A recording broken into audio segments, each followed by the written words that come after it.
ఖమ్మంలో సీతారామ ఎత్తిపోతల పూర్తి చేయాలి, దాని గురించి ముచ్చట లేదు. ఇంకా గురుకులాలు ఎక్కువ పెట్టాలి పేద పిల్లల గురించి, ఆ ముచ్చట లేదు. కరెంటు మంచికి ఇవ్వాలి, ఆ ముచ్చట లేదు. మంచినీళ్ళు రావాలి మంచిగా. రాష్ట్రంలో చాలా దిక్కుల తిప్పలైతా ఉన్నది, పట్టించుకునే నాతులు లేడు. ఇంత మాయలమే ఇవన్నీ మాయం చేసి బలాదురుగా తిరుగుతామనుకుంటున్నారా? తిరగని ఇయ్యం, జాగ్రత్త అని చెప్తా ఉన్నా. తప్పక నిలదీస్తాం, ఎండగడతాం. ఇంకో మాట, ఈ ప్రభుత్వాన్ని ఈ నల్లగొండ సభ నుంచి నేను హెచ్చరిస్తా ఉన్నా. ఇవాళ గోదావరికి ప్రధానమైన ఉపనదే ప్రాణహిత నది. ఇవాళ కూడా 5,000 క్యూసెక్లు నీళ్ళు వస్తూ ఉన్నాయి. అవి ఎత్తిపోయాలి, ఎల్ఎండి ఎంఎండి నింపాలి, రైతులకు నీళ్ళు ఇవ్వాలి. కానీ ఏం చేస్తాను? మేడిగడ్డ పోతాము, బూరుగడ్డకు పోతాం, బొందలగడ్డకు పోతాము. ఏ తోకమట్టు నాది మేడిగడ్డ అక్కడ. మీ బండారం బిడ్డ ఈ స్టేజ్ మీద కూర్చున్న నాయకులు మేము అవుతున్నాము. ఈ అసెంబ్లీ అయిపోయిన తర్వాత మేము కూడా అడిగి పోతాం, మీ చరిత్ర మొత్తం ఎండగడతాం. ఓ లంగ చేత పెట్టి పోయిన ప్రభుత్వాన్ని బదనాం చేయాలి, బట్టగాల్చి మీదేయాలని మేము మేడిగడ్డ పోతాం. ఏం బిక్తాం మేడిగడ్డ కాడ పోయి?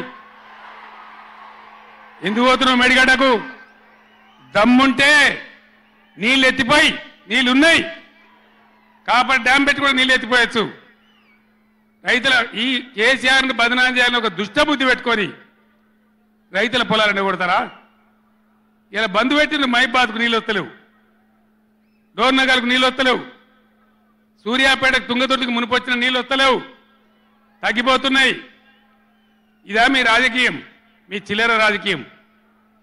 మేడిగడ్డ కాడైనా ఉంటే అందులో 250 పిల్లలు ఉంటాయి, 250 300 ఉంటాయి. కాళేశ్వరం ప్రాజెక్ట్ అంటే ఒక ఆట బొమ్మ కాదు. 3 బ్యారేజీలు ఉంటాయి గోదావరి మీద, 200 కిలోమీటర్ల టన్నెల్స్ ఉంటాయి, 1500 కిలోమీటర్ల కాలువ ఉంటుంది, ఒక 19 సబ్స్టేషన్లు ఉంటాయి, ఒక 20 రిజర్వాయర్లు ఉంటాయి. ఇదంతా కాళేశ్వరం ప్రాజెక్ట్ కాదట. ఒక 2-3 పిల్లర్లు కుంగిపోయినాయి. ఎన్నిసార్లు కుంగిపోలే? నాగార్జున సార్లు కుంగిపోలేదా? కడెం ప్రాజెక్టు గేట్లు కొట్టుకపోలేదా? మొన్నటిదాకా మూసీ ప్రాజెక్టు గేట్లు చక్కగా ఉండేదా? కొట్టుకపోలేదా? ఏదైనా పోతే సదరాలు దాన్ని మంచిగా చేయాలి, తొందరగా మంచిగా చేసి రైతులకు నీళ్ళు ఇవ్వాలి. కానీ మేము మేడిగడ్డకు పోతాం, బొందలగడ్డకు పోతాం, ఇదా రాజకీయమా? ఇది తెలివి అనిపించుకుంటుందా? ఇవి కాదు కావాల్సింది, రాష్ట్రానికి ప్రజలకు కావాల్సింది.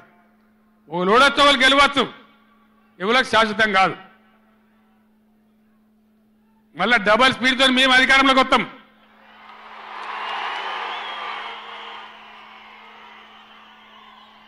అప్పుడు మేం గిట్లే మాట్లాడన్నా, ఈ పద్ధతి అనుసరించానా? మిగిలితారా మీరు నశంలకు కూడా? ఈ అహంకారంతో, దుర్మార్గమైన విధానంతో నదుల నీళ్ళ మీద నీకు అవగాహన లేదు. నన్ను అడగనట్టు నేను చెప్పు కదా, అడిగే సంస్కారం ఉంటుందా? తెలివి ఉంటుందా? అన్నా ఏం దగ్గర ఇట్లా అంటాను, కేఆర్ఎంపీకి అప్పచెప్పమంటాను, ఏం చేయాలి? ఈ పొన్నాల లక్ష్మయ్య గారు ఉన్నాడు, హరీష్ రావు ఉన్నాడు, నేనున్నా, కడియం సిఆర్ ఉన్నాడు, నీళ్ళ మీద పనిచేసిన వాళ్ళు ఉన్నారు. ఎవరిని అడిగినా చెప్తుంటాం కదా. మీకు తెలివి లేకపోతే అప్పచెప్పుడు, ఆగమవుడు, బడ్జెట్ ఆపి తీర్మానం పెట్టుడు. నేను ఒక్కటే మాట మీతో చెప్తున్నా, దయచేసి. నిన్న కూడా అన్న నాతో హైదరాబాద్లో, సార్ అసెంబ్లీలో తీర్మానం అయిపోయింది కదా, ఇంకా నల్గొండ చెలో నల్గొండ ఎందుకని. అసెంబ్లీలో తీర్మానంతో అయిపోదు, చెలో నల్గొండతో కూడా అయిపోదు.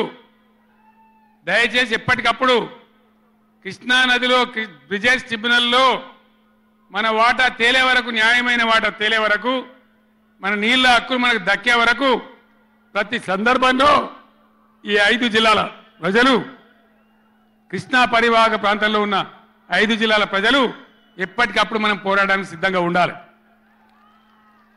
ఈ సభ పెట్టి ఇక్కడ నుంచి చెప్తేనే ప్రజలకు అర్థమవుతుందనే ఉద్దేశంతో నేను మీ అందరినీ శ్రమ పెట్టి ఈ సభ పెట్టిన తప్ప ఇది రాజకీయ సభ కాదు.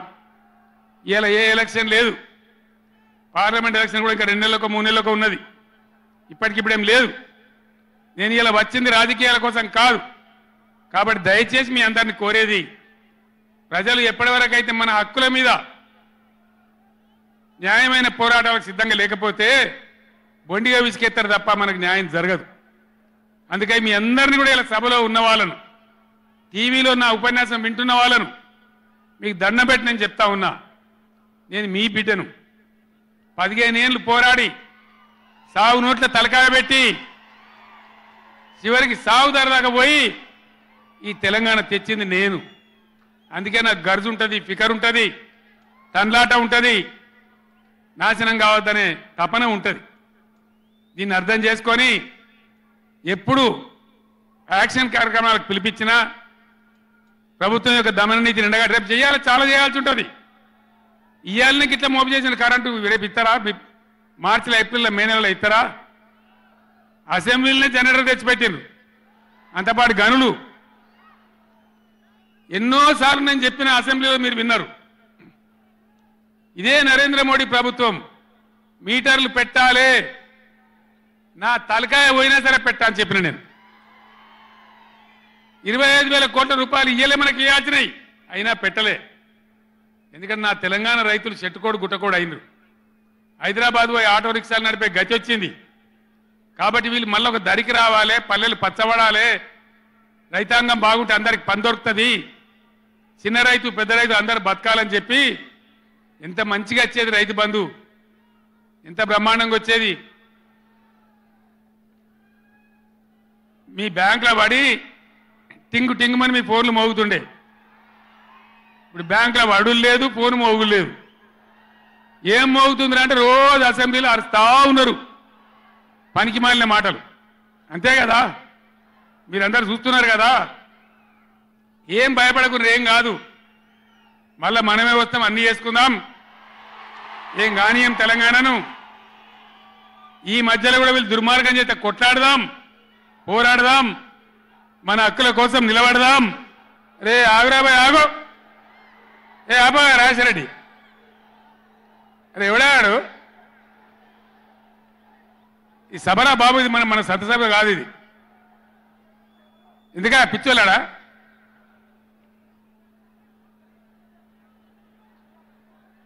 నేను మీ అందరికి ఒకటే మాట